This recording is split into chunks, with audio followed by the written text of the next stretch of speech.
Today we will dedicate to exploring the field of cultural entrepreneurship. We will start with our first speaker, nachoem, who is a professor in economy, specialized also in cultural entrepreneurship at the UvA. Yeah. And he's also a novelist and a poet. Later on, we have our second speaker, Jaap. He has a lot of experience in the squatting scene and in the legalization of squatted buildings. And he's the initiator of urban research, the organizations running the Volkskrant building. I am somewhat involved in cultural production as a poet and even as a novelist, if people let me. But I'm an economist. I'm actually at the business school of the University of Amsterdam, to make it really serious. And I occupy a chair there, and the word occupy can be stretched in many directions. I occupy a chair which actually has been facilitated by the help of Jaap van den Ende, if you want to know exactly, which the Jaap van den Ende Foundation gave some money to the University of Amsterdam to enable to get a chair in about the cultural industries at the business school, precisely with the idea that there is rather a lack of understanding from the economic side.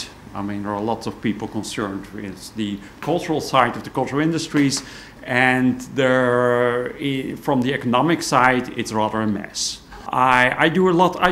My main research topic is about competition. I mean, how competition operates in cultural industries, and some of these cultural industries, of course, competition is highly impacted by the fact that there are state subsidies. But this is, of course, only part of these cultural industries. But our research, my research and a couple of people I work with at the University of Amsterdam, ranges rather broadly. I mean, from theater and paintings to video games, computer games, television production, and all kinds of mainly or completely non-subsidized activities. And it's all beautiful economics and economic sociology.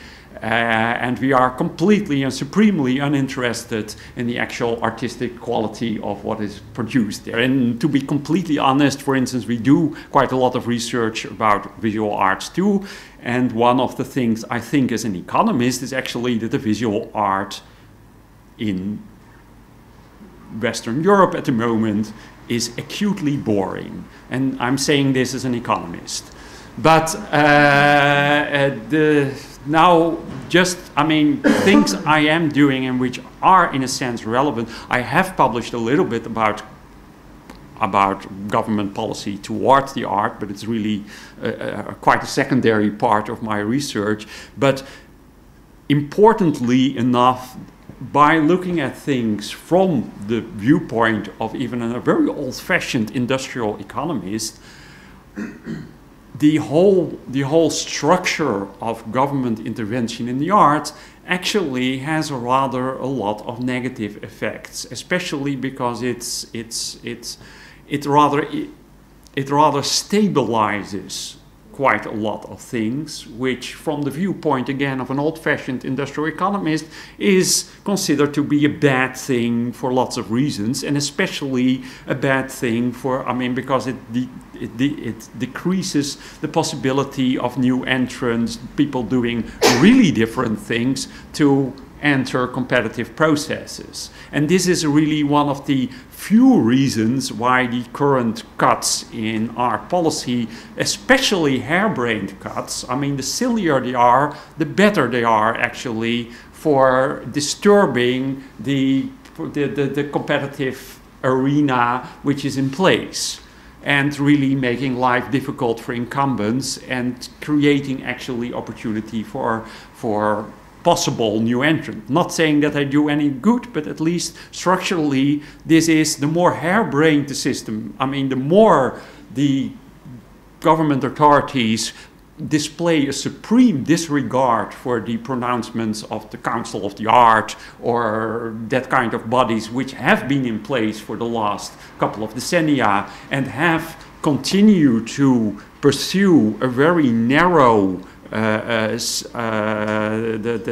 very narrow perspective on what concerns quality, the better it is, again, from an economic point of view. So let them insult the Council of Culture, let the Council of Culture try to insult back, but and that actually creates opportunity. Of course, that doesn't mean that I'm not in favor, I'm certainly in favor of public authorities spending more money on the arts in general, but the fact that current government policy is in a state of disarray is actually a positive. Second thing, last thing of an introductory remark, is that, I mean, you are concerned with doing things which are neither in the market nor part of a government system, blah, blah, blah, blah. Now, this is actually, again, something which coming from, well, a rather, I mean, looking at things from an economic perspective, I mean, markets on the one hand, hierarchical governmental structure on the other hand, I mean, these are, well, very rare and extreme cases. I mean, there is a very broad spectrum of all kinds of possibility to organize any kind of production, which are, well, somewhat related to some kind of market processes, somewhat related to some kind of more hierarchical processes, and partially you can have public authorities that are involved there. But there are so many, in fact, so many different possibilities along this spectrum that talking about, well, we need to free ourselves of the market or of government intervention really hides most of the actual facts. I mean, you create quite artificial oppositions which don't make that much sense. I mean, even speaking about the market is rather, well, there are quite a lot of markets at quite a lot of levels of economic activity. And even, I mean, this is quite easy to understand. I mean, even government involvement, you have quite a lot of governments. The fact that these institutional arrangements are, again, often pretty unclear if you really want to analyze them, can be rather a good thing. I mean, in general, and this is the link to your political ideals, I mean, about which I'm, of course, I have my doubts about the consensus model of making decisions. The point is that actually one of the dangerous things about idealistic new ways of making decisions is that they are often supposed to be clear. Clear decision-making models are terrifying. And this is quite easy to illustrate. I mean, most dictatorships start with the best possible intentions. And the more you create something where there are very few, I mean, where there are only a few decision-making processes going on at the same time, the more risky this becomes. Actually, it's a good thing if you have very unclear, concurrent decision processes, strange, I mean, procedures which most of the people who are involved in them actually don't fully understand. That's a good thing. So I'm very, very suspicious of any simple decision-making procedures, including the consensus model. Good, enough introduction. Can I ask you? Yes, please. Because I want to ask Jaap also to because this is a standpoint of view that I do not really directly relate to, as I think like the consensus model is not precise at all. And also you're talking about economics as a way of like that economics is like a system built upon competition. And I would like to ask Jaap if it is also possible to think about economics as a way of sharing and not only about competing each other, and if there's, like, in your experience with running shared spaces, if there's also a way to use the consensus model in not a dictatorial way. Okay, well, to introduce myself by putting some statements. I was member of the Communist Party in the 70s, and that's finished now. The party is finished, and my ideas too. But I was very inspired by the guy called Sisek, a guy from Slovenia, and he tried to invent a kind of communism 2.0. And well, for me it was very inspirational. So for me that's one of the red lines in my life of thinking of life. In the 80s and the 70s we squatted a lot of buildings here in Amsterdam, and our slogan was the city is ours. We squatted only in the canal zone some 100 blocks and houses, and most of them were legalized in the 80s. And so if you have a map now of social housing in Amsterdam, you see that in the canal zone there are still some 100 social blocks, and that was the result of what we have done. But is that something like common ownership? Well, at the moment when we squatted it and when it was legalized, we thought so. Reality is different. It was bought not by us but by the city government, and when in the progress of legalization it was sold to the housing corporations. Housing corporations was started in the end of the 19th century, mostly by trade unions or by collectives of workers, and they developed in the 20th century to big owners of social housing, and but with still a social aim. They were not foundations, but they were verenigingen. What's that in? Associations. So in an association, that's quite different with foundation. Association, the members, they decide what you are doing as an association. So they were democratic, you can say, but they grew on and they grew on. And after the Second World War, they were instrumental to the government to build as much as houses as possible because of housing shortage. So the democratic character, they were, in the 80s they were still associations, but the democratic character, the way the members, the renters had influence on the board was less and less. But we in around 80, when we legalized these buildings, we were very optimistic about these housing associations.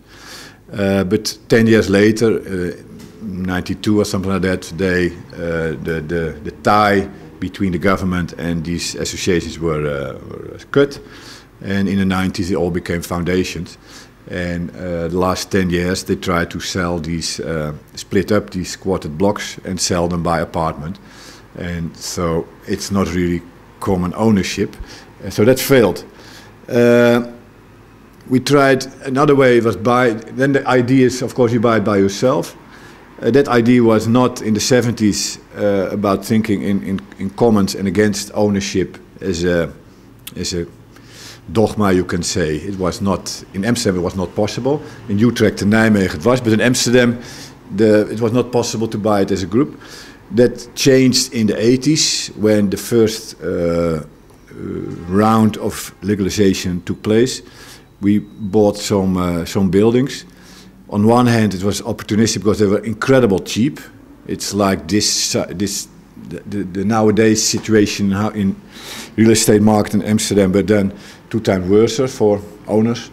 So for us it was very good because we could buy big houses, big blocks, and we did some on Spuistraat. We had a very big block. It's called Frankrijk. I was one of and then the same as now. We had to set up a foundation. So we set up a foundation for that block, and so from then on we bought quite a lot of buildings. The last one was a few years ago, 3 or 4 years ago, was a bookstore called Fort van Schaco. It's an anarchistic bookstore, and the owner wanted to make the rent 8 times higher because of market development. It was before the crisis, of course. And then we said, well, when do you buy we buy it ourselves, and that succeeded. So we collected a few 400,000 euros, I think, and so now it's common ownership, and that's where you can arrange that. So with this project, it's called the Main. That's quite a lot of experience, very versnipperd, some here, some there. There's not cooperation hardly in Amsterdam between these initiatives, these collective ownerships, but there are well, maybe some 20, 30 of these kind of cultural buildings,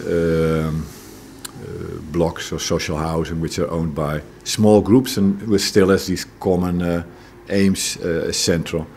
And of course, I agree with Nachoem that it's very hard to get out of these regulations of the market and of the government or the city. So if you own a building, you have to pay a tax for it, and the tax is of course the free market owners own. So you have to ask people who rent from you rent which is based on this kind of free market price, because that's the tax. If you ask a building company to renovate it, they have the normal wages, the normal things, so they have the normal price, and if you have to pay that back by your rent, it goes up, etc., etc. So the uitdaging, the challenge is that to keep the whole functioning out of these regulations, and that's possible, not with everything, but almost with everything. But it means in your whole function you have to look at every item, how to get out of these regulations. Well, of course you can renovate a house by yourself. If you get of course you can have all kind of sharing goods and sharing services by getting out of the standard of the economic works of goods. But that's real hard, and the solution to get 100% out, that's impossible.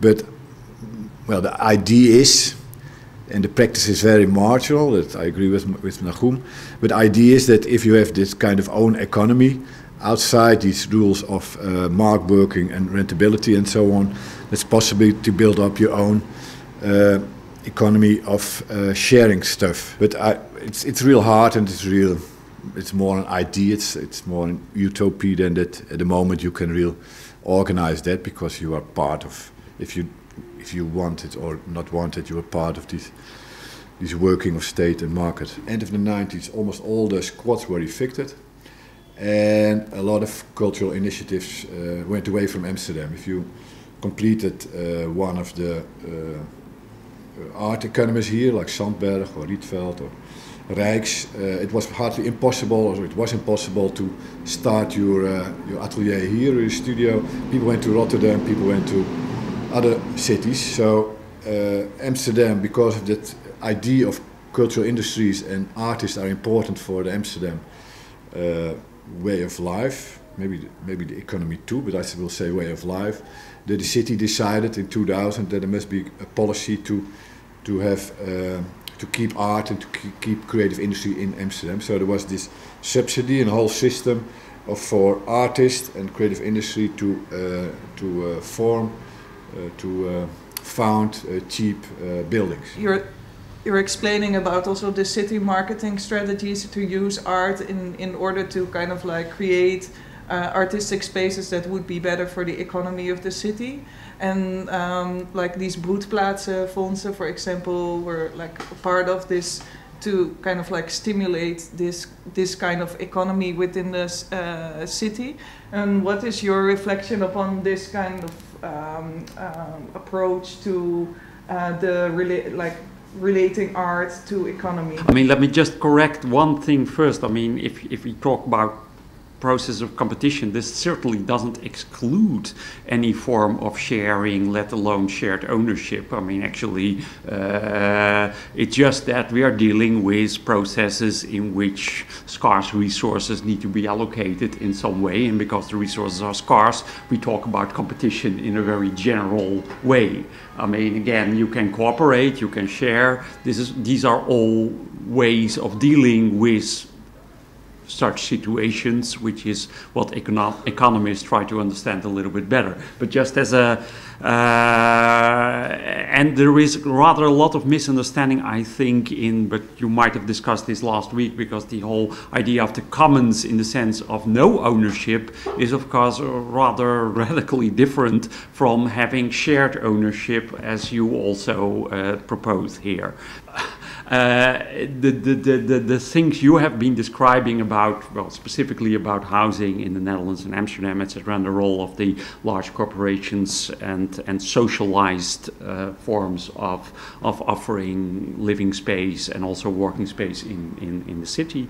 I mean, I very much think that in that particular area and a few other areas, I mean, there have been enormous mistakes in privatizing, where things should actually have gone much further in making things public. Not necessarily in making things public in a very straightforward way that the city owns all of these things, but precisely actually these corporations were a wonderful invention when they were still public.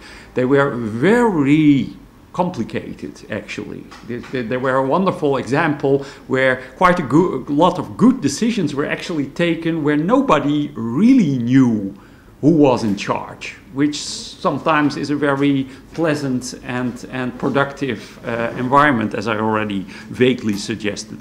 But sorry, to get back to your specific issue, I mean, it's a wonderful argument to sell cultural institutions to the city. The ideas are extremely vague, and all kinds of different effects are mixed together, usually in a very unstructured way. Because on the one hand, you have, yes, city marketing, because we have these cultural institutions, there are lots of tourists, and the hotels, restaurants, bars, and the local Albert Heijn are doing great business thanks to this effect. Well, other story is, well, because we have lots of these cultural activities, actually you have lots of activities in general, creative, innovative, blah, blah, blah, blah. That's the Florida story, and nobody can put their finger on these things really working. Then at a more localized level, and that's actually partially what we are also studying even in the context of these incubators, I mean, it's just throwing more artists in a particular restricted space, could also be a prison, would be a nice experiment, is actually beneficial for getting lots of people influencing other people, and thereby creating like an internal dynamism which helps great things being happening there, which is to some extent true, but one of the wonderful things about having, well, all these modern communication, means of communications, etc., is that I rather doubt whether that needs to be in the city center of Amsterdam to be effective. And precisely, I mean, you cannot measure these things, but again, as a very, I mean, on the one hand, as a very simple economist, you can say, well, actually one or maybe two really good poets, well, that's enough for a city seen over a longer period of time. I mean, that's enough for human dignity in general. On the other hand, I mean, again, as an economist, you're interested in how competitive processes in a broad way operate. Now, the problem is with these kind of ideas which have as their aim to create this kind of networks under, and try to bring people together, especially if you bring them together in a way which is financially not more pleasant than being out there, and this is actually one of the core problems of the incubators. I mean, you then have a group of people getting in, and they don't want to get out. And the more advantages they have, the more they will try to prove that what they are doing is actually also the shortcut towards whatever aims the organization as a whole has, which actually keeps out anyone who disagrees, which usually is a rather, I mean, the kind of thing which in most industries, most industrial economies think is a very bad thing. And these things happen, again, especially if the intentions are overwhelmingly good.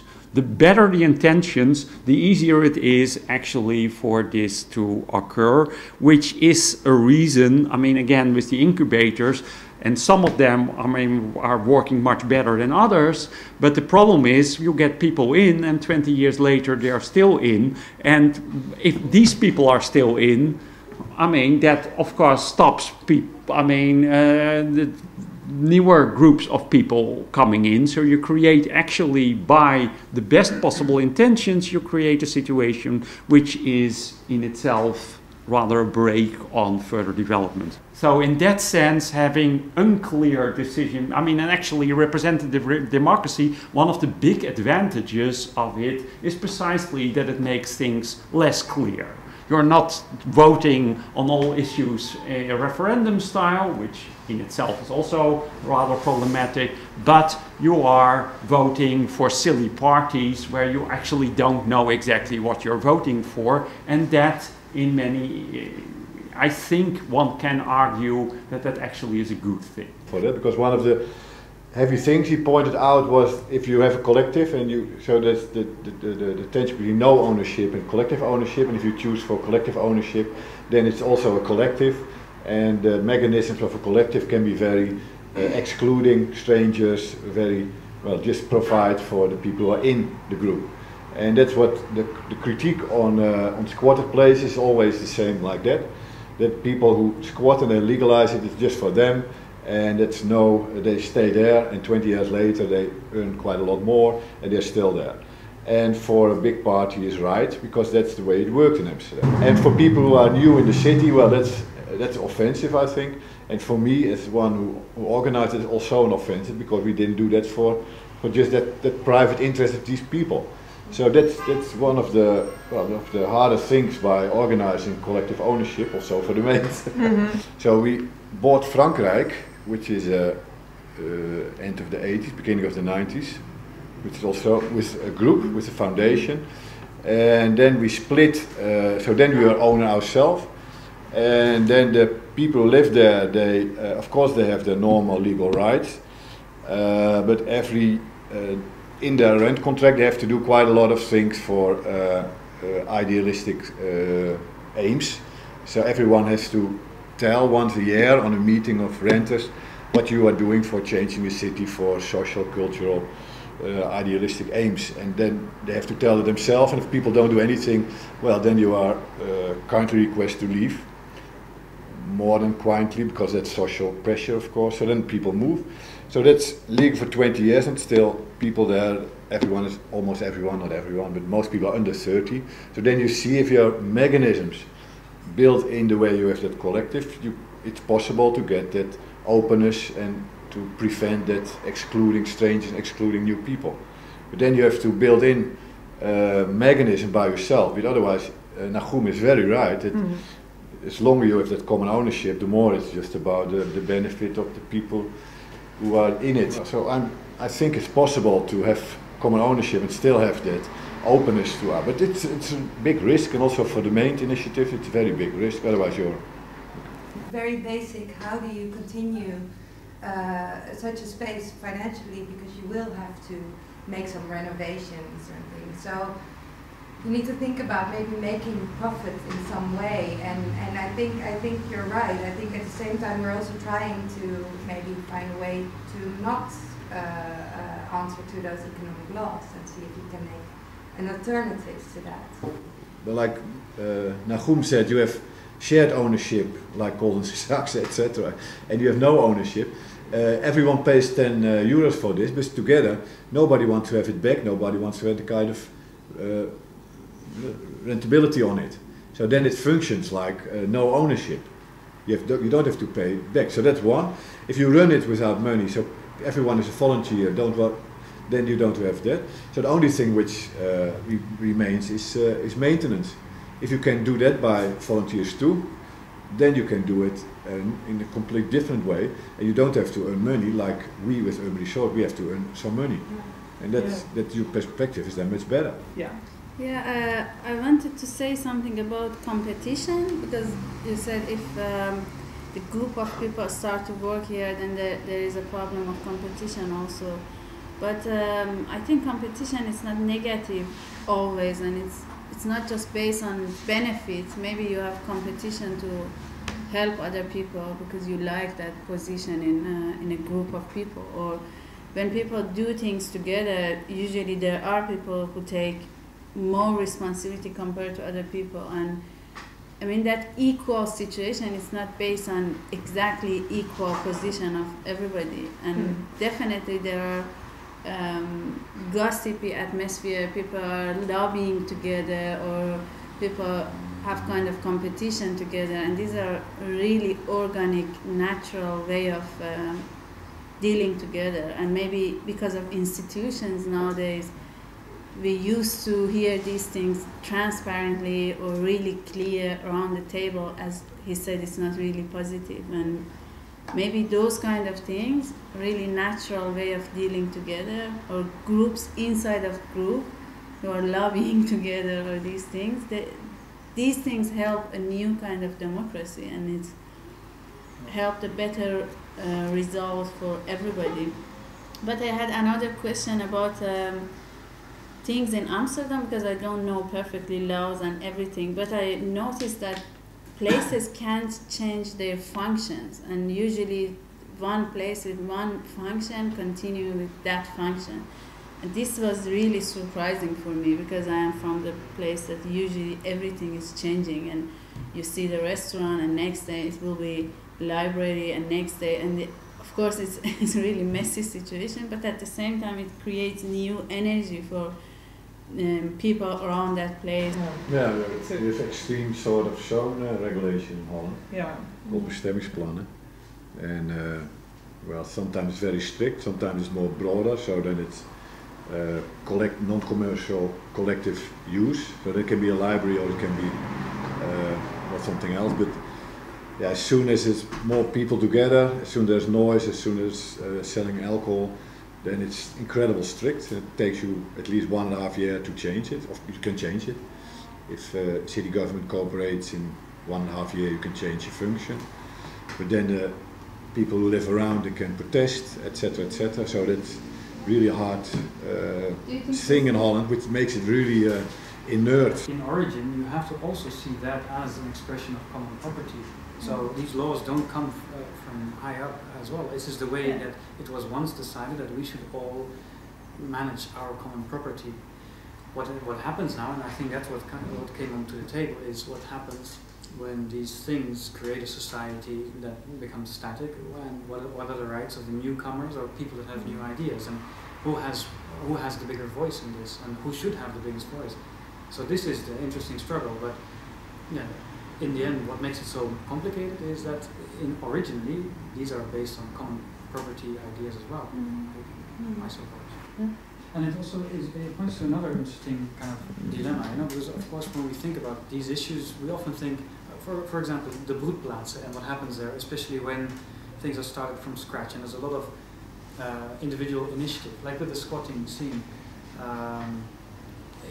You could look at it at such dynamics in two ways. On the one hand, a scene is created, a community is created around certain kind of shared social ideals, which traditionally we look at as being more left-wing ideals. On the other hand, if you look at it, a typical squatter that does something out of their own accord and fixes its own house is in a way a neoliberal fantasy, because he's doing this on it. They're doing this on their own, and they're circumventing all kinds of social laws and taking their own responsibility, and that is what makes the discussion so complicated. And you came up with the example, for example, of what happens if you have to maintain the house, and how expensive that is, and how that makes you answer to the laws of the market. And of course, an extra nuance in that is that if you do that yourself, if you organize the maintenance of your house yourself, that is nice, but you're undercutting, let's say, the rights that have been fought for of those people that actually paint the houses with their wages, which is these kind of social laws that protect minimum wages of people that maintain houses. You know, that all of a sudden, what you call at first a market is actually something very heterogeneous. It's not just a free market; it's a market and the state which is regulating it, and not just for reasons of productivity or economic well-being, but also out of social, for social protection. So where do you stand in these new initiatives, and how do you find your way in it? And I think what's interesting about this project is that it's so dangerous. On the one hand, it comes out of a lot of goodwill, and it has this high ambitions of creating a new model for democratic decision making, and at the same time it uses so much of the language of the free market capitalism. So you talk a lot about campaigning, and there's a logo, and the way that you can buy yourself in is in terms of property. You know, there is money being exchanged, and so it's in a way very precarious project, philosophically speaking. I think it's interesting that you mentioned that.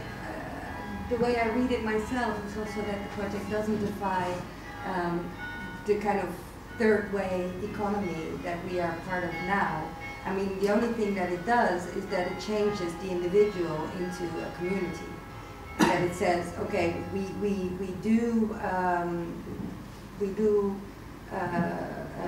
follow the kind of structures and economic laws that are there right now that we are all dealing with. But we don't do it on individualistic terms. We do it as a community.